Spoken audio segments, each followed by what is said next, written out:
Si es que da lo mismo, lo que pasa es que ellos se intentaron agarrar a 4 términos que le dijo el despacho jurídico de allí para decir, mira, esta gente sabe.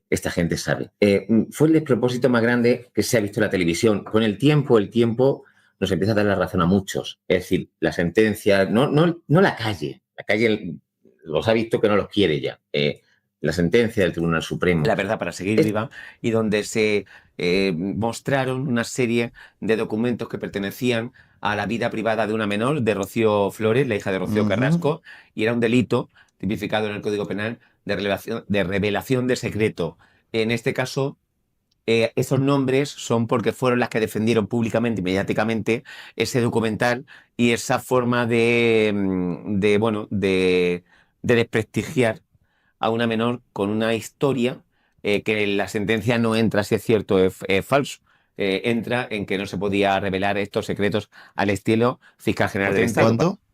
Bueno, me preguntas que cuánto es la condena, pues son a una indemnización a Rocío Flores de 200.000 euros. No está mal. Una pena de prisión, que no pena de cárcel, que siempre lo digo, las penas son de prisión, no son de cárcel, que algunos de informativos escucho pena de cárcel y eso no existe. Pena de prisión de 2 años.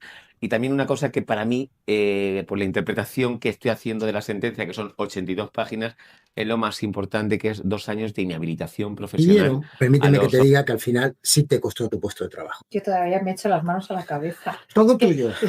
Todo tuyo. O sea, mi primera pregunta es, ¿cómo viviste ese momento? Porque es que yo todavía lo vi y digo, ¿cómo tuvieron valor fondo de lo que pasaba ahí? Al día siguiente me reúnen y me dicen que por ahí no puedo ir. Y yo les digo que yo no puedo hacer otra cosa. Porque yo en algunos momentos me callé. Me dices tú, ¿por qué no te callaste? ¿Por qué no pude? Porque no podía callarme. Es que era una aberración. Porque yo al final pues tengo ese, pero después tengo amigos abogados. Es que ellos estaban con las manos en la cabeza. Que vamos a hablar claro. Carlota Corredera no ha sido vetada de la tele por gorda, como ella misma ha dejado caer en unas declaraciones que ya sonrojaron a más de uno. No, Carlota, no te han vetado por tu físico. Te han apartado porque convertiste un plató en un tribunal, porque machacaste a personas con nombres y apellidos sin respetar la presunción de inocencia, y porque alimentaste un discurso de odio que ni los tuyos supieron sostener cuando todo saltó por los aires.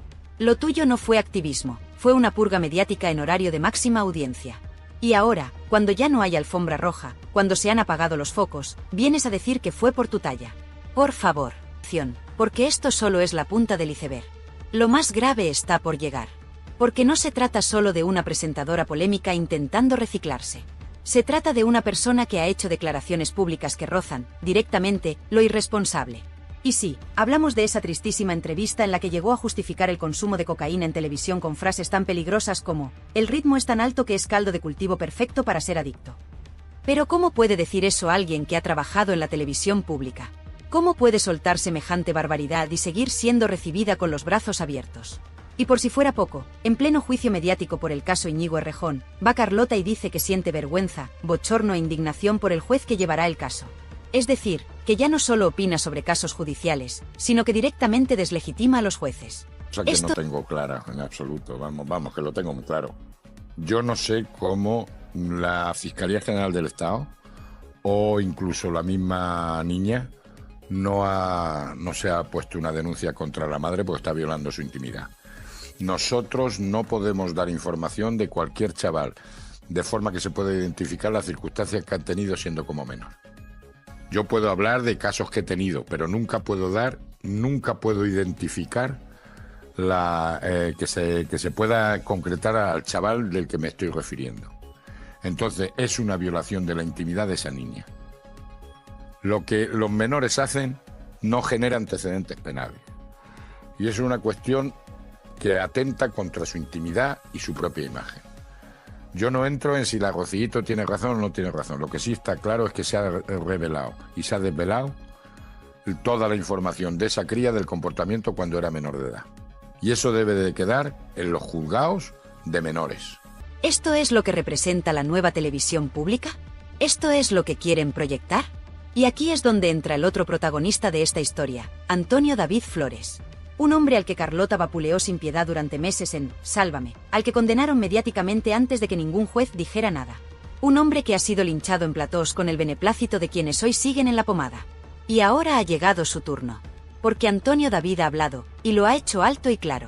Y ha dicho lo que muchos piensan y pocos se atreven a decir, que Carlota Corredera no debería pisar jamás un plató público después del daño que ha hecho. Y ojo, porque las palabras de Antonio David no son fruto del rencor, sino de los hechos. Porque si alguien sabe lo que es ser crucificado sin pruebas en una televisión, ese es él. Y lo que está diciendo, con más razón que un santo, es que no se puede premiar a quien durante años alimentó un discurso de odio, de parcialidad y de desprecio absoluto a las garantías judiciales. No se puede recompensar a quien usó la pantalla para dividir y enfrentar a la audiencia con discursos que rozaban la militancia. Carlota Corredera no fue víctima de nada. Fue protagonista de un linchamiento colectivo. Y cuando ese chiringuito se desmontó, no le quedó más remedio que desaparecer. Pero claro, ahora quiere volver. Y lo hace, como siempre, presentándose como víctima. Víctima del machismo, víctima de la gordofobia, víctima de la derecha, víctima del sistema. Siempre víctima, nunca responsable. Ese es el mantra de Carlota. Y ya no cuela. Y mientras tanto, Antonio David la fulmina con un vídeo demoledor en el que desmonta una por una todas las mentiras que la presentadora ha ido soltando por ahí. Y no está solo. Porque cada vez son más las voces que se preguntan cómo es posible que alguien como ella vuelva a tener un micrófono en televisión.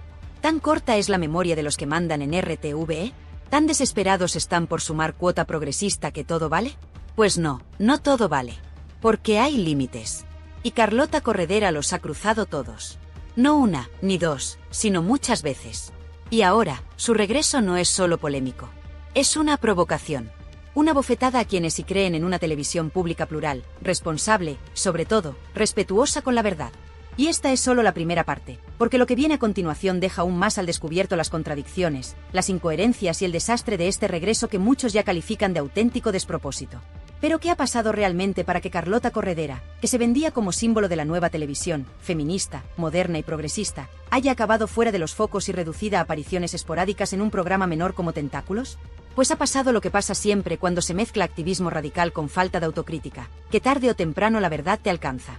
Y cuando te alcanza, te arrolla. Porque no se puede ir de adalid de la justicia social y a la vez haber participado en uno de los mayores linchamientos televisivos de la historia reciente.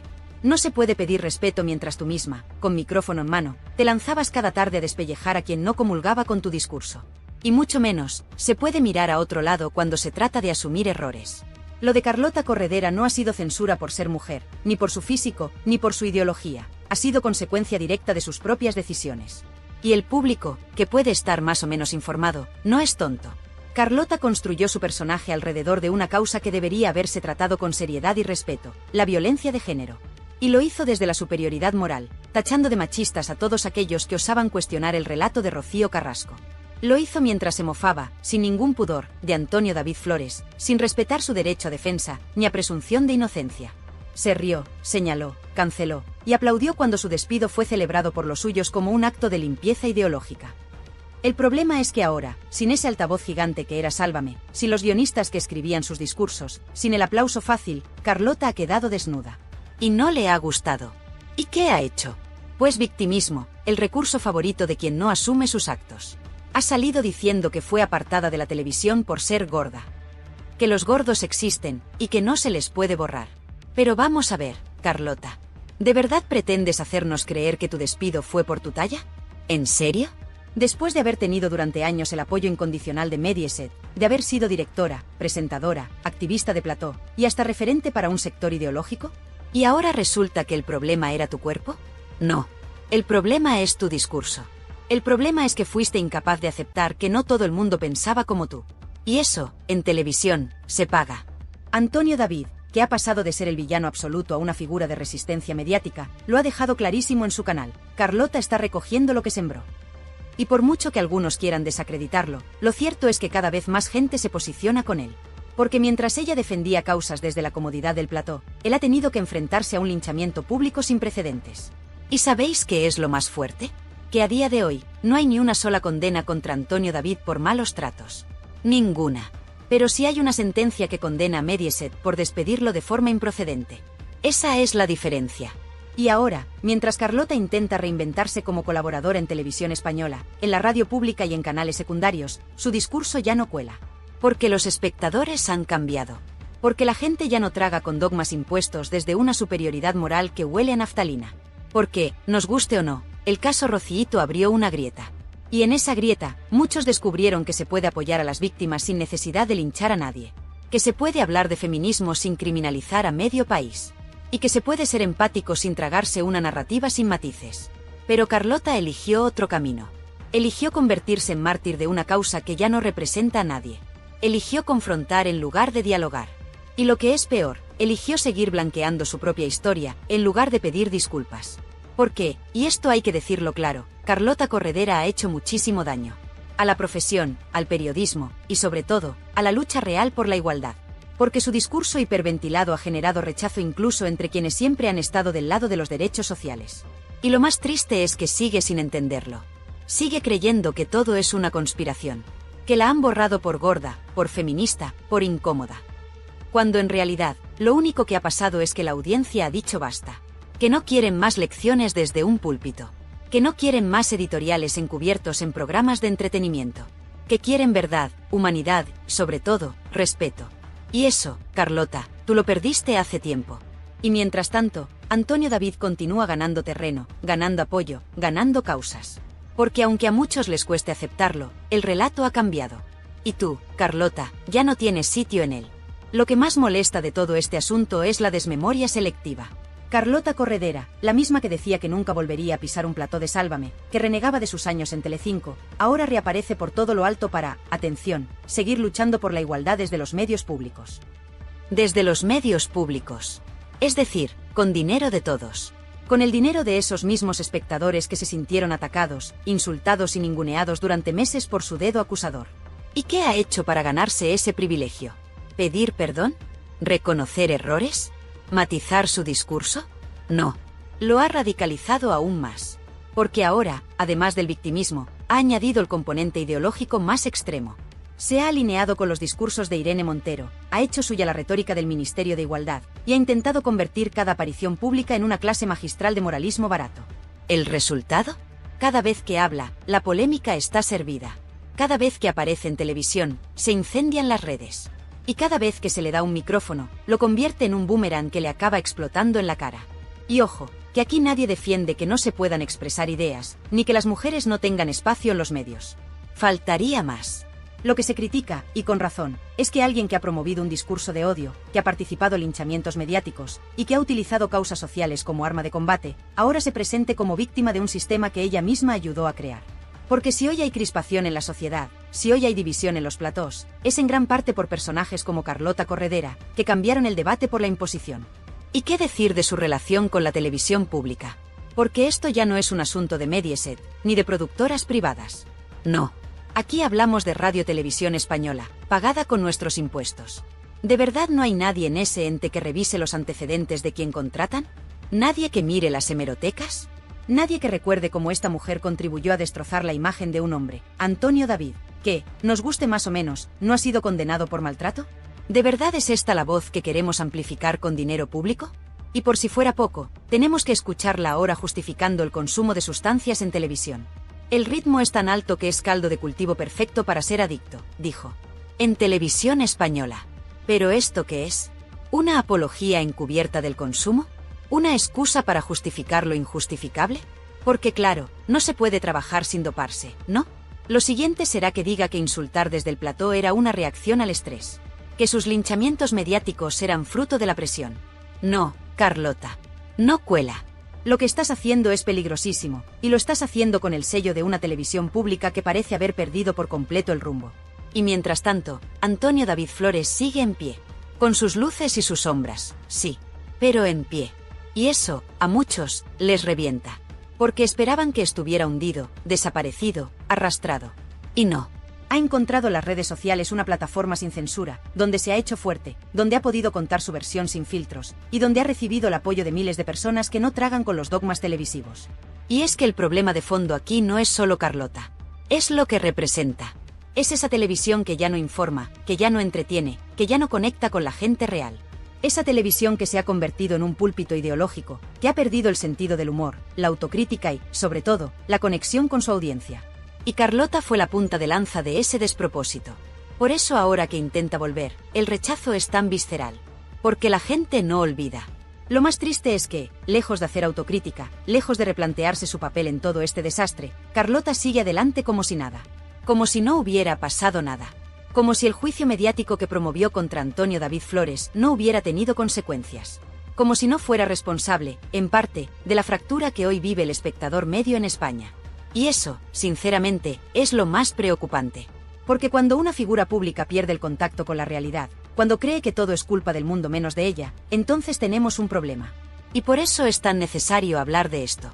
Porque no se trata solo de Carlota Corredera. Se trata de un modelo de televisión que está muriendo. Se trata de una forma de hacer periodismo que ha dejado de tener sentido.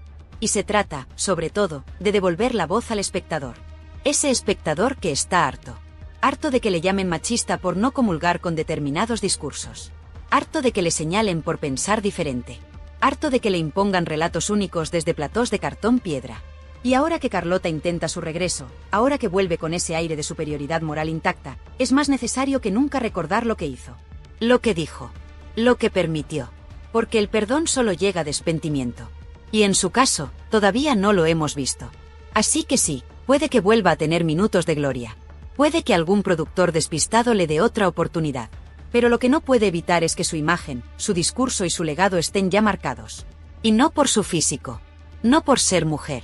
Sino por su actitud. Por su falta de respeto. Por su falta de humildad. Y por su empeño en vivir en un mundo paralelo donde solo su verdad vale.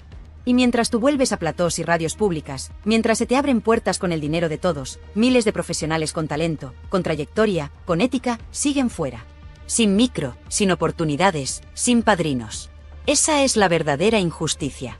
Que tú, después de todo lo que hiciste, vuelvas sin haber cambiado una sola coma de tu discurso. Y no solo vuelvas, sino que encima lo hagas señalando a los demás. A los jueces, a la audiencia, a tus compañeros. Siempre desde arriba. Siempre desde ese púlpito de superioridad moral que ya no aguanta ni el más fanático de los tuyos. Y lo más lamentable de todo esto es que nadie dentro de RTV se atreva a decir basta. Nadie revise tu historial. Nadie diga, oiga, esta mujer que tenemos en antena, ¿no fue la misma que vapuleó mediáticamente a un hombre sin condena? ¿No fue la misma que justificó públicamente el consumo de sustancias en televisión? ¿No fue la misma que deslegitimó a jueces en mitad de un proceso judicial? Porque sí, Carlota, lo dijiste. Lo dijiste tú. Que el ritmo de la tele es tan alto que es normal que uno se haga adicto. Y lo dijiste con total impunidad, sin rubor, como si estuvieras justificando que para aguantar el show hace falta una ayudita. ¿Y eso se permite en la televisión pública? ¿En serio? Pues ahí lo tienen. Esa es la televisión que nos venden como renovada, como moderna, como responsable. Una televisión que no rectifica, que no pide perdón y que premia con espacio a quien representa todo lo contrario a lo que debería ser un medio público. Y la audiencia. La audiencia está cansada. Cansada de ver siempre a los mismos, repitiendo los mismos discursos, blanqueando los mismos errores. Cansada de que el dinero público se use para recolocar figuras quemadas, desprestigiadas, desacreditadas. Cansada de moralinas de saldo. Cansada de que le digan cómo tiene que pensar. Y lo está diciendo con audímetros, con comentarios, con apagones de pantalla. Por eso, Carlota, por mucho que te empeñes en volver, ya no tienes hueco en este relato. Porque no es tu físico. No es tu ideología. No es tu talla. Es tu actitud. Tu soberbia. Tu falta de autocrítica. Tu empeño en vivir en una burbuja donde tú siempre eres la buena y todos los demás somos el problema. Y eso, querida Carlota, ya no cuela. Si es que da lo mismo. Lo que pasa es que ellos se intentaron agarrar a 4 términos que le dijo el despacho jurídico de allí para decir, mira, esta gente sabe, esta gente sabe. Fue el despropósito más grande que se ha visto en la televisión. Con el tiempo nos empieza a dar la razón a muchos. Es decir, la sentencia, no la calle los ha visto que no los quiere ya. La sentencia del Tribunal Supremo. Quiero contar la verdad para seguir viva, y donde se mostraron una serie de documentos que pertenecían a la vida privada de una menor, de Rocío Flores, la hija de Rocío Carrasco, y era un delito tipificado en el Código Penal de revelación de secreto. En este caso, esos nombres son porque fueron las que defendieron públicamente y mediáticamente ese documental y esa forma de desprestigiar a una menor con una historia que la sentencia no entra si es cierto o es falso. Entra en que no se podía revelar estos secretos al estilo fiscal general del Estado. ¿Cuánto?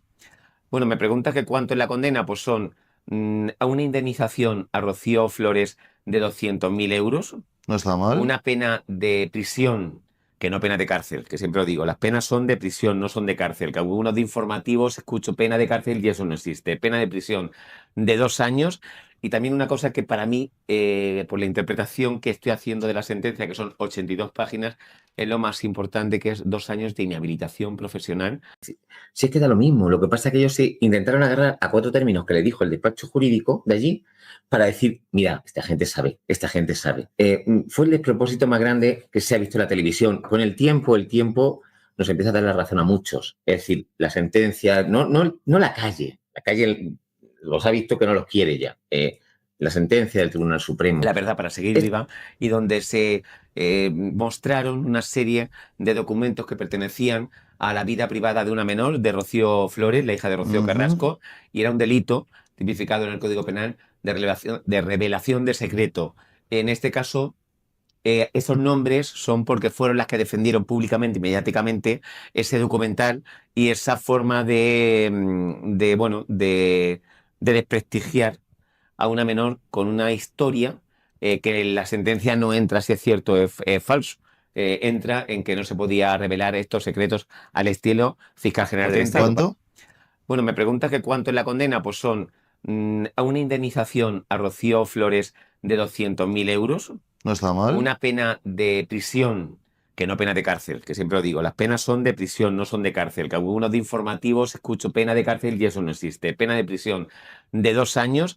Y también una cosa que para mí, por la interpretación que estoy haciendo de la sentencia, que son 82 páginas, es lo más importante, que es 2 años de inhabilitación profesional. Permíteme que te diga que al final sí te costó tu puesto de trabajo. Yo todavía me echo las manos a la cabeza. Todo tuyo, todo tuyo. O sea, mi primera pregunta es, ¿cómo viviste ese momento? Porque es que yo todavía lo vi y digo, ¿cómo tuvieron valor fondo de lo que pasaba ahí? Al día siguiente me reúnen y me dicen que por ahí no puedo ir. Y yo les digo que yo no puedo hacer otra cosa. Porque yo en algunos momentos me callé. Me dices tú, ¿por qué no te callaste? ¿Por qué no pude? Porque no podía callarme. Es que era una aberración.